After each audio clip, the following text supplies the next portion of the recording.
हम काम कर रहे थे, लंच का टाइम था और मैं खाना खाने बैठने वाला था, हाथ धोने गया था। अचानक से बहुत तेज़ पेन हुआ, लाइक इतना तेज़ कि मैं बैठ गया वहीं पे और सोफ़ा पड़ा था, सोफ़े पे मैं लेट गया। बहुत ज़ोर की चीखें मार रहा था। आसपास में हमारे मार्केट है, तो सब लोग वहाँ पे आसपास के इकट्ठे हो गए, क्या हो गया, कैसे हो गया। कहते मुझे एक बार ना 2 गोलियाँ लगी थी और वो गोली का पेन कहते कि वो कम था और इसका पेन ज़्यादा होता है। तो मतलब आप सोच सकते हो कितना ज़्यादा पेन होता होगा इसके अंदर। उन्होंने बोला कि आपको कैंसर हो गया। तो मतलब मेरे मन में उस दिन बहुत सारी वो थी, बहुत डर था। तो वो बोले कि अब आप चले जाओ, घर चले जाओ या किसी बड़े हॉस्पिटल में चले जाओ, हमारे से तो आपका इलाज अब नहीं होगा। और जब मेरी कंडीशन अच्छी हो सकती है, तो जिसकी कंडीशन इसको एक्यूट पैनक्रियाटिस है उसके लिए तो मतलब वो तो बिल्कुल 100% ठीक हो जाएगा।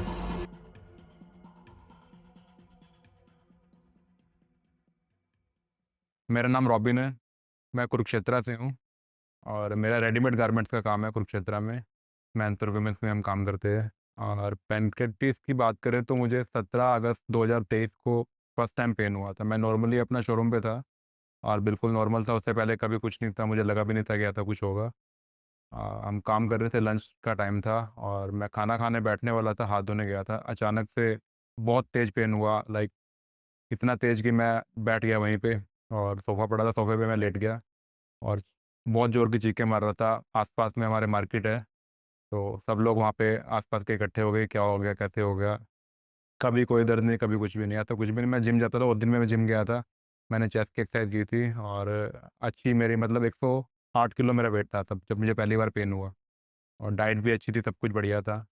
तो फिर एकदम से अचानक से बहुत तेज़ पेन हुआ, तो मुझे नहीं समझ आया क्या हुआ।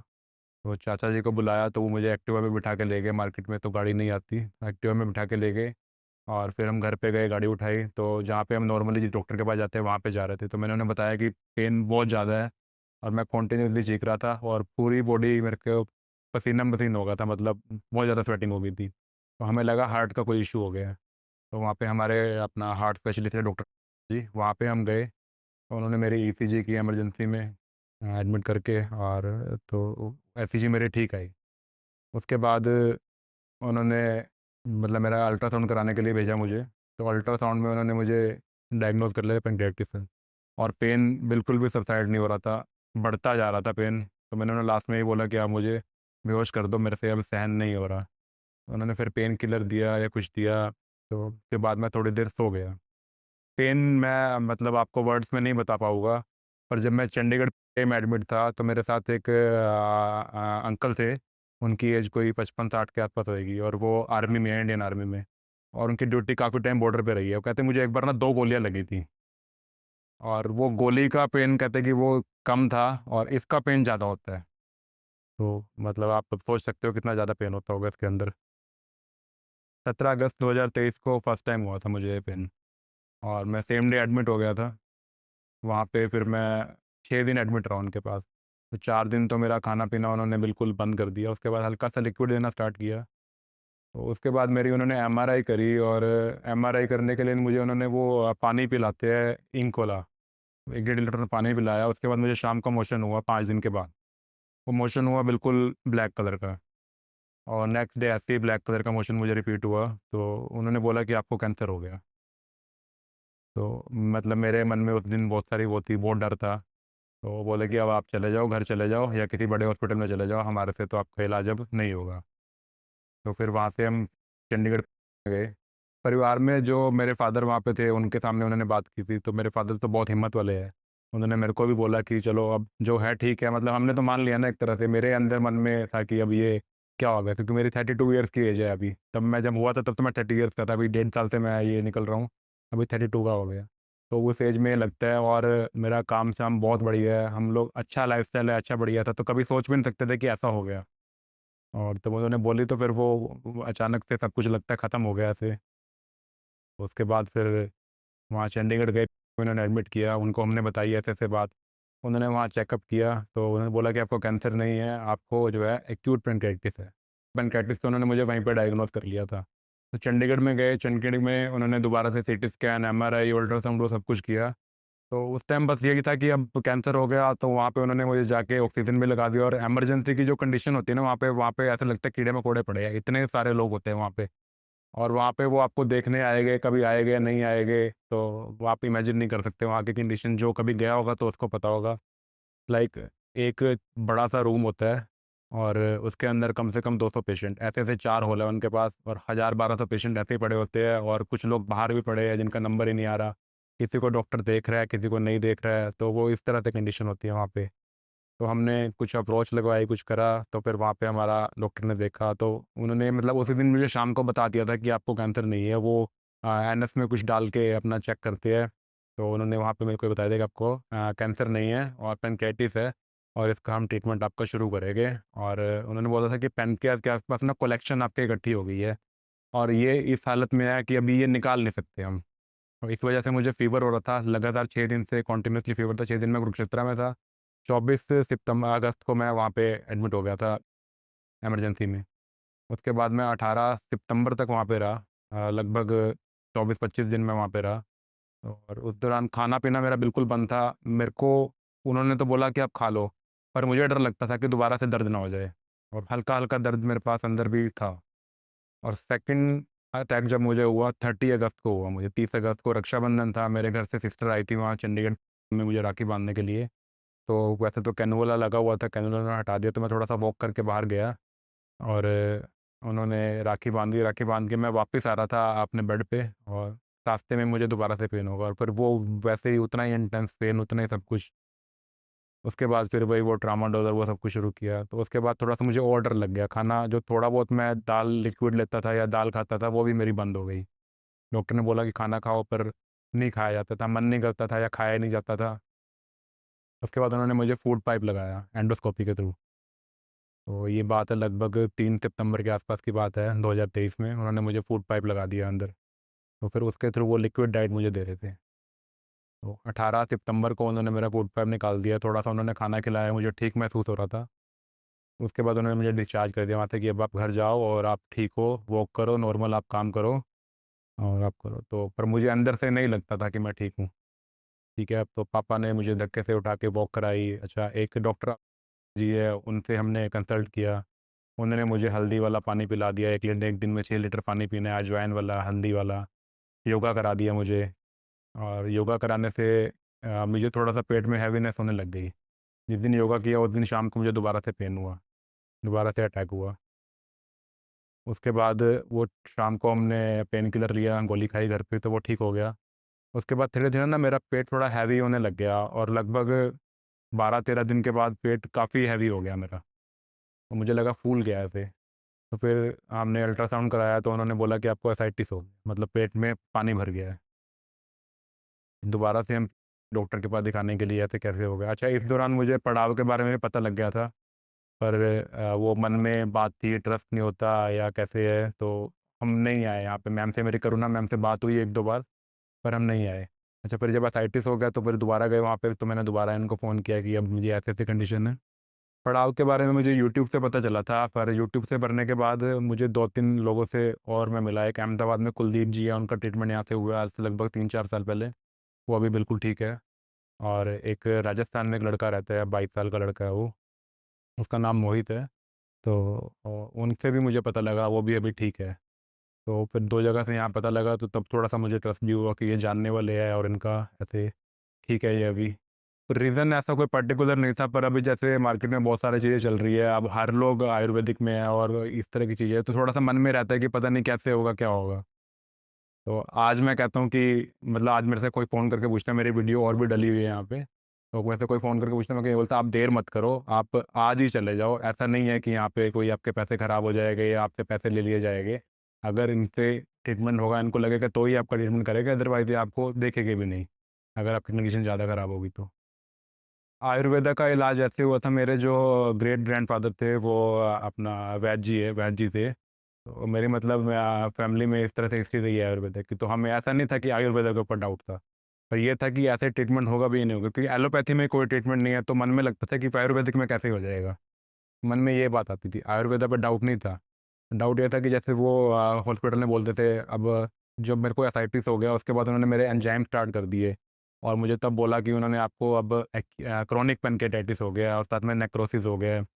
तो वो कंडीशन बहुत ज़्यादा वर्स हो गई। उसके बाद मतलब मैं 26 अक्टूबर को एडमिट हुआ था दोबारा से 2023 में, और 18 दिसंबर तक मैं हॉस्पिटल में एडमिट था वहाँ।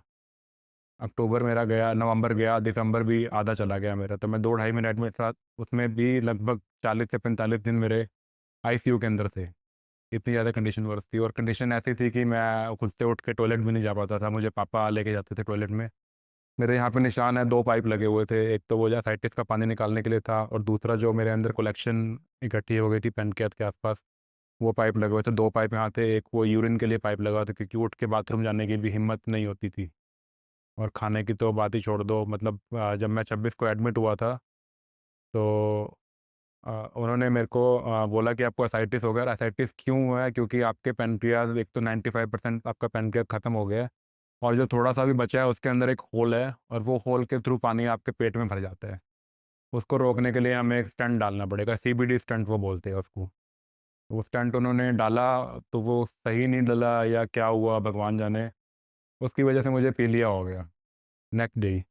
और उसके बाद मेरी कंडीशन बहुत ज़्यादा ख़राब होने लग गई, और नेक्स्ट डे दोबारा से मेरी उन्होंने एंडोस्कोपी करी।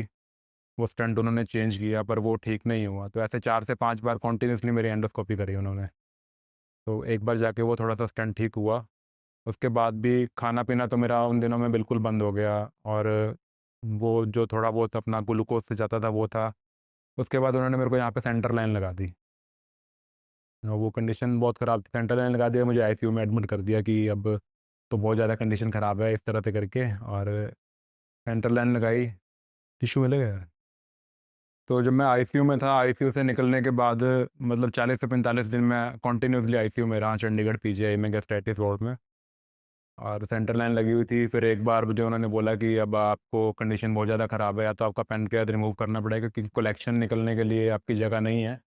तो या तो पेनक्रियाज रिमूव करेंगे और साथ में कलेक्शन भी निकालेंगे। तो मुझे एक बार उन्होंने सर्जरी वार्ड में एडमिट कर दिया। वहाँ पे सर्जरी वार्ड होता है अलग से, और वहाँ पे उन्होंने भेज दिया। तो वो बाय गॉड्स ग्रेस या जो भी था, तो एक डॉक्टर है, उनसे हमने कंसल्ट किया। हाँ, जलंधर से है वो। उन्होंने बोला कि आपको पैनक्रियाज रिमूव कराने की ज़रूरत नहीं है, आप यहाँ पे ट्रीटमेंट लो। और वो हमारे जानकार थे, तो उन्होंने फिर फ़ोन किया। तो इस तरह से मेरी सर्जरी होने से बच गई, और फिर एंडोस्कोपी से ही उन्होंने मेरी कलेक्शन रिमूव करी। एक मेटल का स्टंट डाला उन्होंने अंदर, लगभग 1.5 लाख रुपए के आसपास वो स्टंट था। 4 दिन के लिए उन्होंने डाला था अंदर। और उसके बाद फिर वो कलेक्शन निकालने के बाद दोबारा से मेरा सीबीडी स्टंट उन्होंने डाल दिया अंदर।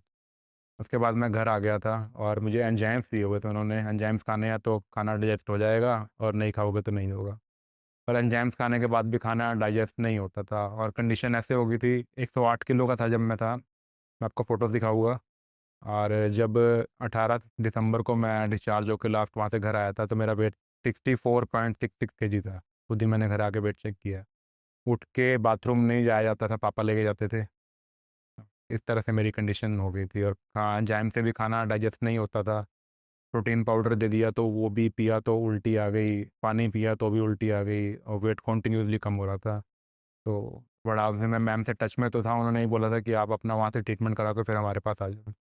तो जैसे ही मैं घर आया, तो उसके बाद होप तो हमें थी ही नहीं कि कुछ हो भी सकता है अब।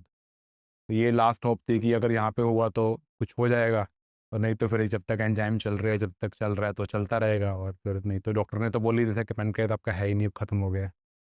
टोटल जो मेरा खर्चा हुआ लगभग 10 लाख रुपए से ऊपर हमारा लग गया वहाँ पे, ऑन एन आइडिया। इससे ज़्यादा ही लग गया होगा, कम नहीं लगा इससे, क्योंकि मुझे नहीं आइडिया क्या है। मैं एक नॉर्मल आइडिया बता रहा हूँ, क्योंकि वो मेरे जो इंजेक्शन लगते थे, मुझे ना कॉन्टीन्यूसली फीवर रहा वो 4 5 महीने में। जब भी हॉस्पिटल, जितना भी हॉस्पिटल रहा, अगस्त से लेके और दिसंबर तक मैं हॉस्पिटल रहा। अगस्त, सितंबर, अक्टूबर, नवंबर, दिसंबर, 5 महीने के आसपास कॉन्टीन्यूसली मुझे फीवर रहा। और उसके बाद जो एसाइटिस था, एसाइटिस को रोकने के लिए मुझे पेट में इंजेक्शन लगता था। वो इंजेक्शन दिन में 4 बार लगता था, और 4,000 रुपये का एक इंजेक्शन था वो। तो उससे एक आइडिया लगता है कि ये इंजेक्शन कितना महंगा। 1.5 लाख का वो स्टंट डाला एक बार में। और चाहे एंडोस्कोपी होती थी तो वो हर बार 30 35 हज़ार रुपये का सामान आता था। और लगभग 17 से 18 बार मेरी एंडोस्कोपी हुई है ऑन एन, मतलब मुझे जो याद है 17 से 18 बार हुई है। बाकी मेरे पास रिपोर्ट्स है, उसके अंदर उन्होंने लिखा हुआ है कि आज हुई है, कल हुई। तो 30 से 35 हज़ार रुपये का सामान हर बार आता था जब एंडोस्कोपी होती थी। 10 लाख से प्लस में, 10 से 15 लाख रुपये के आसपास मेरा वहाँ पे खर्चा आया होगा। और ये तब आया जब वो गवर्नमेंट इंस्टीट्यूट था। अगर हम कहीं फोर्टिस में या किसी और तरह चले जाते तो वो 2 से 2.5 करोड़ रुपए का बिल बन जाता वहाँ पे। पड़ाव मेरा लास्ट होप था, मतलब डॉक्टर ने तो बोल दिया था कि ना ऐसे ही रहेगा, अब जैसे है ये ऐसे ही है, अब एंजाइम खाने पड़ेंगे आपको। और एंजाइम खा के भी मुझे खाना डाइजेस्ट नहीं होता था, अगर वो खा के भी मैं चलता रहता तो भी शायद मैं ना आता। पर वो लास्ट होप थी कि अब यहाँ जाके कुछ हो सकता है तो हो सकता है, और नहीं हुआ तो फिर नहीं होगा। और खाने की बात करूँ तो खाना कुछ खा ही नहीं पाते थे, वो दाल देते थे घर पे। पहले तो मन ही नहीं करता था खाने का, फिर थोड़ा सा कभी लगता था कि अब खाना पड़ेगा, बॉडी को एनर्जी जो चाहिए, जितनी लाइफ है उतनी तो निकालनी पड़ेगी, तो वो मन मार के थोड़ा सा खाता था, पर वो भी वॉमिट हो जाती थी। तो लास्ट यही था कि अब पड़ाव आना है। कुछ मैंने यूट्यूब पे टेस्टिमोनीज देखी है, जो उन 2 लोगों से मेरी बात हुई जो मेरे नॉन में थे, उनको काफ़ी अच्छे रिजल्ट्स मिले, तो मुझे लगा कि मैं भी ठीक हो सकता हूँ। अगर मेरा पेनक्रियास नहीं है तो वो 100% ठीक हो गया, मैं 70-80% तो 50% तो हो जाऊँगा ना, इस लाइफ से तो मेरी लाइफ अच्छी हो जाएगी। तो यही सोच के मैं फिर लास्ट में पड़ाव में एडमिट हुआ था। 19 दिसंबर को मैं 2023 को पड़ाव में आ गया था। पड़ाव में मैं 19 दिसंबर 2023 को आ गया था, शाम को मैं पहुंचा था 4-5 बजे आसपास वहाँ पे। तो उन्होंने मुझे वहाँ पे मेरे रिपोर्ट्स देखी उस टाइम आके, और रूम में मैं सेटल हो गया। शाम को 7 बजे मील का टाइम होता है पड़ाव में, डिनर का टाइम होता है। तो उससे पहले उन्होंने मुझे एक डोज में वहाँ पे दी, मेडिसिन दी उन्होंने। अमर उनका कैप्सूल होता है एक, जो मेन दवाई है इसकी पेनक्रेटिस की उनके पास। और मलाई के साथ वो सर्व करते हैं पहली रोज़। उसके बाद उन्होंने मुझे थोड़ा सा दाल दी, जौ का दलिया कभी देते थे। तो 3-4 दिन तक मेरा ऐसे ही चला, और 3-4 दिन के अंदर ही मुझे ना आराम लगना महसूस हो गया। और मेरे जो एंजाइम थे उन्होंने पहले दिन ही बंद कर दिए, और वो जो दवाई एलोपैथी वाली मैं घर से लेके आया था वो लेके उन्होंने अपने पास रख ली कि अब आपको ये नहीं खानी, जो आपने मेडिसिन खानी है हमारी खानी है, इसके अलावा आपने कुछ भी नहीं खाना। तो 3 से 4 दिन में मुझे अच्छा फ़ील होने लग गया वहाँ पे। जैसे मैं बताता हूँ कि मेरे को टॉयलेट भी लेके जाते थे पापा, उठा के ले पकड़ के लेके जाते थे, कहीं ये गिर ना जाए, ऐसे ना हो जाए। तो थोड़ी एनर्जी भी आनी शुरू होगी बॉडी में, और थोड़ा मुझे अच्छा फ़ील होने लग गया। अच्छा, वॉमिट आनी बंद होगी, वॉमिट तो पहले दिन से आनी बंद होगी जब वो मेडिसिन की पहली डोज़ दी। तो वो मेरे लिए मिरेकल था कि ऐसे भी चीज़ें हो सकती है। जब 3 दिन या 4 दिन की एग्जैक्ट मुझे याद नहीं है, मेरे पास वो डाइट चार्ट लिखा हुआ है डायरी में जो मैं वहाँ पे खाता था। 3 या 4 दिन के बाद उन्होंने मेरा नॉर्मल खाना स्टार्ट कर दिया। तो सुबह 7 बजे ब्रेकफास्ट होता था, उसमें जवे, पोहा या मूंग दाल का चीला हो गया, इडली होगी, कभी डोसा बन गया, तो इस तरह का खाना वहाँ पे मिलता था। तो बहुत अच्छा खाना था वहाँ पे। 6 मील में वो देते हैं। 11 बजे फिर फ्रूट खाते थे। फिर 1 बजे लंच हो जाता था, लंच में 2 सब्जी हो जाती थी हमारी, और कभी पनीर की सब्जी या दाल गट्टे की सब्जी। खाना बहुत अच्छा था, मतलब हम घर पे नॉर्मली जो खाना खाते हैं उससे अच्छा खाना था। और फिर 4 बजे मखाने या मुरमुरे या फिर फ्रूट्स खाने हैं। और शाम को फिर अपना 7 बजे डिनर हो गया, उसके बाद 9 बजे स्वीट डिश होती थी। तो बहुत अच्छा खाना था, और मतलब खाना खाने का मन करता था वहाँ पे। और शुरू के 4 दिन भी जब, मतलब पहले दिन तो मैं मुझे ठीक लगने लग शुरू हो गया 1-2 दिन के बाद। तो मैं दूसरों को देखता था, मुझे लगता था कि मैं भी अब खाना खाऊं। जो बाकी लोग वहाँ पे थे, मेरे मेरे साथ उस टाइम 27-28 पेशेंट्स वहाँ पे थे पेनक्रियाटिस के। उन्हें देख के लगता था कि मैं भी अब खाना खाऊं। तो मेरा खाना जब उन्होंने 3 दिन स्टार्ट नहीं किया तो मैं पूछता था कि मैं अब कब खा सकता हूँ खाना। तो जब उन्होंने स्टार्ट किया तो उसके बाद मेरा ठीक रहा। 21 दिन में पड़ाव में रहा, और मेरा इस दौरान 4 किलो वेट गेन हुआ था मेरा वहाँ पे। तो ये भी बड़ी बात थी। मैं 64 पॉइंट कुछ से 68 होके घर आया था। 2-3 दिन में जब मैंने थोड़ा सा खाना खाना शुरू किया और थोड़ा मैं चलना शुरू किया, तो मुझे लगता था कि अब ठीक हो जाएगा। ऐसी कंडीशन नहीं रहेगी कि मुझे बाथरूम भी पापा को लेके जाना पड़ेगा, या बिल्कुल अपने लायक भी नहीं रहूँगा। तो मुझे लगा था इतना ठीक तो मैं हो जाऊँगा अब, कि मैं अपने लायक हो जाऊँगा। ठीक है, पर अभी जब उसके बाद मैम ने मुझे बोला 4 से 5 महीने आपको बेड रेस्ट करना है, कंप्लीट बेड रेस्ट करना है। मैंने बिल्कुल उनकी बात को फ़ॉलो किया, जैसे उन्होंने बताया था सेम रूटीन मैं आज भी फ़ॉलो कर रहा हूँ। मेरी दवाई बंद हो गई है, अभी 15 दिन से मेरी दवाई बंद है, तो मैं सेम रूटीन आज भी फ़ॉलो कर रहा हूँ। तो आगे भी मैम ने बोला कि आप फ़ॉलो करते रहोगे तो बढ़िया है, अगर आपने थोड़ा सा चेंज करना है तो आप चेंज भी कर सकते हो अपने काम के अकॉर्डिंग, अपने प्रोफेशन के अकॉर्डिंग। इंफ्रास्ट्रक्चर बहुत अच्छा बना हुआ है, अंदर जो क्लीनलीनेस है, हाइजीन है, बहुत अच्छा है। मतलब लगता है कि हम अच्छी जगह पे आए हुए हैं, हॉस्पिटल वाली फील बिल्कुल भी नहीं आती।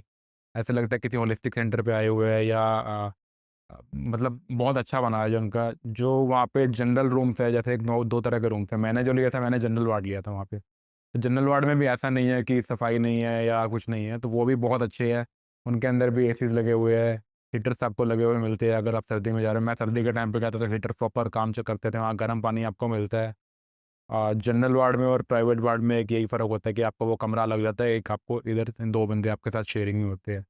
पर बिल्कुल भी ऐसा नहीं लगता कि वो आप किसी गंदी जगह पे रहते। बहुत अच्छा बना हुआ सेंटर, बहुत अच्छा बना हुआ, खाना बहुत बढ़िया है, मैथ बहुत अच्छी बनी हुई है, वॉशरूम्स बिल्कुल साफ़ सुथरे हैं, तो सब चीज़ें बढ़िया है।